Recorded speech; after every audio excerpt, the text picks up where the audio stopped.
បាទជំរាបសួរអស់លោកស្រីអតិថិជនទាំងអស់ជាទីគោរពរាប់អានថ្ងៃនេះលេខ1អេឡិចត្រូនិកសូមធ្វើការបង្ហាញពីសកម្មភាពលាងម៉ាស៊ីនត្រជាក់យើងឃើញថាការលាងនេះគឺជាការលាងដែលមានការយកចិត្តទុកដាក់ខ្ពស់លាងដោយធ្វើការដោះបំណែកនីមួយៗដើម្បីលាងសម្រះជាមួយនឹងទឹកសាប៊ូនិងទឹកថ្នាំកម្ចាត់មេរោគថែមទៀតផងហើយការលាងនេះវិញក្រុមហ៊ុនធ្វើការធានា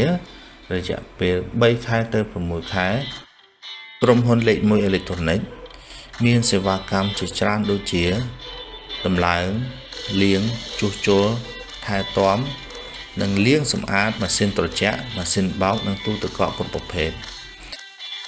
ក្រុមហ៊ុនមានការធានាចំពោះបញ្ហាដូចជា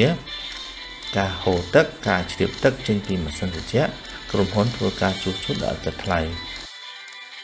ជាពិសេសជាងនោះទៅទៀតមានការបញ្ចូលហ្គាសមួយពេញដែលឥតគិតថ្លៃបើអតិថិជនមានចំណាប់អារម្មណ៍សូមធ្វើការទំនាក់ទំនង